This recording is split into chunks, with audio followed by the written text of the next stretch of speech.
국회의원 딱 되고 이러면 훨씬 더 안락한 생활을 할 수 있잖아요. 그런데도 불구하고 거의 구속될 확률도 있는 그런 방통위원장 자리를 이렇게 한 거는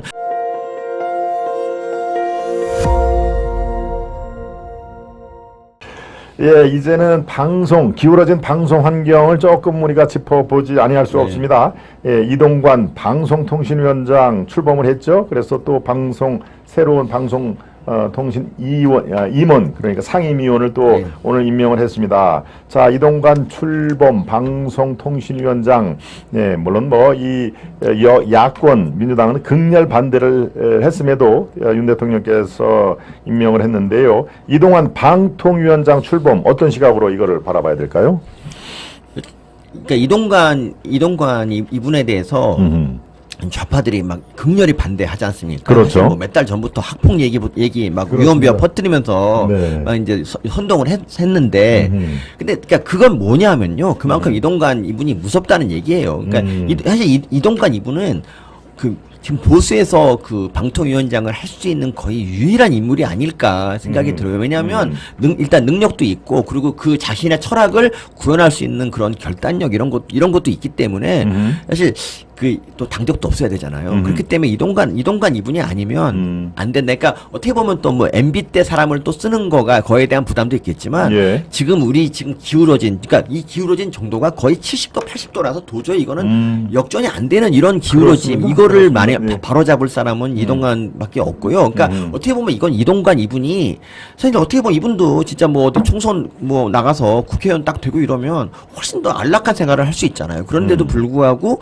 거의 구속될 확률도 있는 그런 방통위원장 자리를 이렇게 한 거는 전 나름대로 이분이 그냥 우리 우리 정부에 진짜 봉사하는 차원이라고 저는 생각을 하고, 저는 그리고 이동관 이분이 저는 언론 장악을 할 거라고 생각하지 않습니다. 지금 우리 보수 중에서 우리가 언론 장악해야 한다는 그렇게 주장하는 사람도 없고요. 그러니까 그러니까 지금 이러잖아요. MBC 보면 완전히 90대 10으로 진짜 완전히 편향됐잖아요. 그렇습니다. 그거를 보이죠? 네. 우리 목표는 40 정도. 그러니까 우리가 40이고 쟤네 60 정도로 좀 균형 잡히게. 그러니까 잘못을 하면 누구든지 그냥 좀 비판을 하면 좋은데, 예를 들면 공영방송 중에서, 그러니까 전 세계 공영방송 중에서 우리나라 KBS처럼 윤석열 대통령이 일장기에만 경례를 했다라는 그런 왜곡 뉴스를 아주 크게 보도하는 그런 언론이 어디 있으면, 그렇죠. MBC처럼 정말 사석에서 한 말을 확대 재생산해 갖고 뭐 백악관에다 메일 보내서 야 니네 나라 대통령 욕했다 이렇게 얘기하는 그런 공영방송이 세상에 어디 있습니까? 이거는 다른 나라 같으면 정상적이라면 이게 방송국이 없어져야 되는 그런 사안입니다. 그런데도 불구하고 지금 그런 MBC를 바로잡는 게 언론 장악이라고 얘기를 하고 있다는 게 참 어이가 없고요. 그리고 문재인 정권 당시에 이사님도 아시겠지만 언론 장악 문건을 통해서 노조랑 정권이 짜고 진짜 방송을 KBS, MBC 다 장악했잖아요. 그 과정을 거쳤던 애들이 이제 와서 이제 반대로 돌려놓는 거를 언론 장악이라 한다는 건 진짜 말도 안 됩니다. 저는 고민정 같은 사람 있지 않습니까? 고민정 항상 뭘 몰라서 많이 뭘 모르기도 하지만 지금 언론 장악 얘기하기 전에 그 문재인 정권 때 언론이 진짜 어땠는지 좀 한번 좀 보면 좋겠어요. 그 당시에는 진짜 언론이 정말 땡문 뉴스를 했고, 이게 군사 정권 이후에 거의 몇십 년 만에 부활한 땡문 뉴스예요. 그러니까 이런 거에 대한 좀 성찰이 있으면 좋겠어요. 자기들은 지금 어떻게 했는가? 자기들은 예를 들면 KBS 사장 잘랐고 이사 잘랐고 이렇게 했는데 그게 전부 나중에 대법원 무죄 나왔잖아요. 그렇습니다. 근데 거기에 대해서 한마디도 그 당시 그 일을 추진한 놈들 어떤 놈도 미안하단 말 한마디도 안 하고 있어. 심지어 KBS는 그걸 보도조차 거의 하지 않고 있고요. 그러니까 이런 거에 대해서 저는 민주당 분들이 양심이 있으면 성찰해야 돼. 양심이 없다는 게 문제죠. 어쨌든 이동관 이분이 이제 이거를 꼭 다시 바로잡아 주기를 저는 정말 간절히 바랍니다. 진짜. 그러니까 이것도 말하고 싶은 게 KBS가 지금 이제 수신료 안 걷어도 돈이 없다 그러잖아요. 그렇죠. 그러면 뭘 해야 됩니까? 돈 많이 받고 능력 없는 놈들을 일단 잘라야 되잖아요. 예를 들면 주진우 라이브 같은 거 있잖아요. 주진우 라이브. 주진우가 거기서 1억 이상 받을 텐데 그걸로 이 사람은 이거를 자기 자사 아나운서를 쓰면 그러면 돈 안 주고도 할 수 있는데 이런 걸 왜 그럽니까? 그리고 패널도 계속 좌파 패널 부르는 그것만 그냥 돈 줄여도 훨씬 좋을 텐데 계속 그냥 그렇죠. 주진우를 자르질 않아요. 전 예. 이게 정말 미스터리. 주진우가 방송을 잘하냐? 얼굴도 저보다 훨씬 못생겼고요. 유머도 없고 말도 저보다 훨씬 맞습니다. 못하는데 예. 왜 주진우가 100% 인정합니다. 그러니까 예. 주진우가 왜 거기서 그걸 그 자리를 지키고 있죠? 예. 전 이해할 수가 없습니다. 주진우 전에 누구였냐면 이게 김용민이었을 거예요 아마. 김용민, 낙검수님. 낙검수. 그러니까 이런 식으로 지네끼리 다 헤쳐먹는 그런 방송이 세상에 어디 그러네요. 있어요. 낙검수가 다 뭐 속칭 말로 해먹었네요. 네, 김용민, 맞습니다. 주진우 또 뭐 김어준은 TBS에서 김어준, 해먹고, 그렇죠. 네. 뭐 정봉주도 해먹고 그렇죠. 있고요. 그러니까 예. 이런 식의 그 방송은 정말 그러니까 이런 식의 말도 안 되는데 이거를 놔두고 계속 우리 이제 앞으로 돈 없어지면 어떡하냐, 언론 장악이다 이렇게 말하면 안 돼. 먼저 자기들이 그렇죠. 수신료 얘기 나왔을 때 자구책으로 뭔가 노력하는 모습을 보여줘야 되잖아요. 근데 그런 게 전혀 없이 정권하고 한번 해보자. 계속 이런 자세가 나오니까 97%가 수신료 걷지 안 내겠다고 하는 거 아닙니까? 예. 그렇습니다. 뭐 지금 말씀에 저도 전적으로 뭐 뺄 말도 없고 보탤 말도 없고 딱 그겁니다. 예. 지금 KBS가 무슨 뭐 수신료를 분리 징수를 해서 갑자기 경영이 어려워진다 하면은 당연히 자구책을 강구를 해야 되죠. 이른바 그게 구조조정 아닙니까?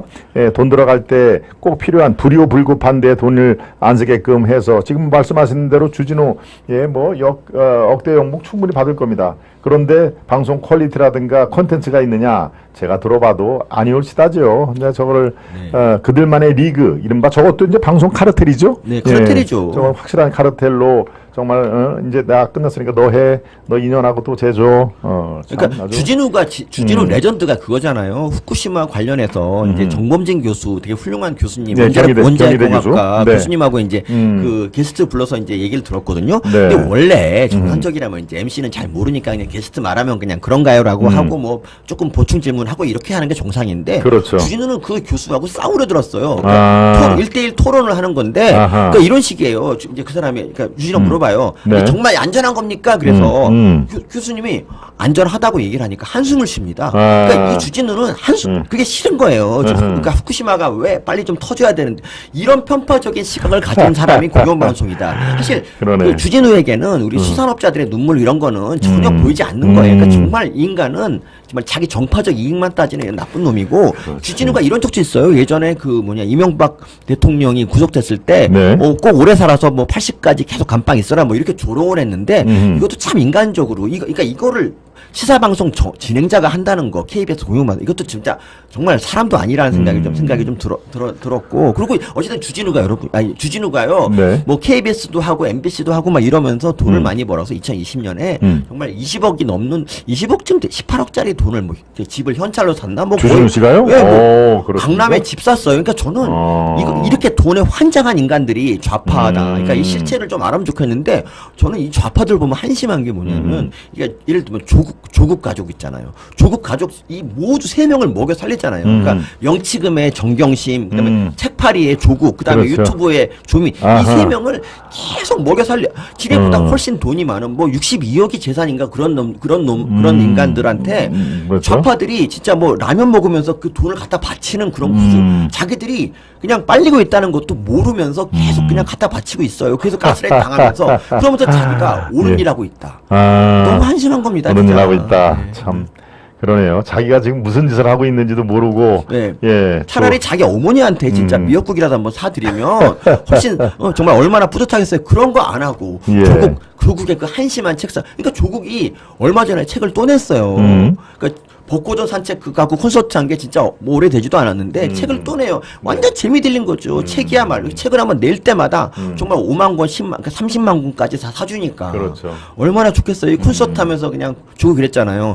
우리 저기 부인이 정경심 교수가 뭐 수술비 많이 드니까 돈 좀 많이 뭐 보태달라고 뭐 이렇게 얘기를 이거야말로 정말 나쁜 놈 아닙니까? 이거는 정치장부 위반도 좀 걸어야 돼요. 왜냐면 이 인간이 그렇지. 정치 할지도 모르잖아요. 장해찬 잣대라면 이건 당연히 그것도 그러지 않습니까? 그렇죠, 그렇죠. 총선 나온다는 놈인데. 그러네요. 갑자기 화가 나네, 진짜. 저는 조국은 진짜 제가 죽을 때까지 끝까지 깔 겁니다. 저는 진짜. 네. 정말 참, 예, 그렇습니다. 결국 뭐 조국 사태로 인해서 아슬아슬하긴 27만 표 차이로 윤석열 대통령을 통해서 정권이 교체된 거라고 볼 수도 있죠. 그러니까 어떻게 생각하면은 조국 사태가 하늘이 만들어낸 정말 참 아주 신의 한 수였다라고 할 수도 있지만 그 내용을 까보면은 정말 아주 속 우라병이 탈칠 정도로 서민 교수님이 지금 말씀하신다가 너무 화가 나네라고 말씀하셨는데요. 그 당시에 표차 더 날 수 있었는데 그 이준석이라는 놈 때문에 한 20, 30만 까먹은 것 같아요. 제가 보기에. 그렇죠. 이준석. 전반적으로,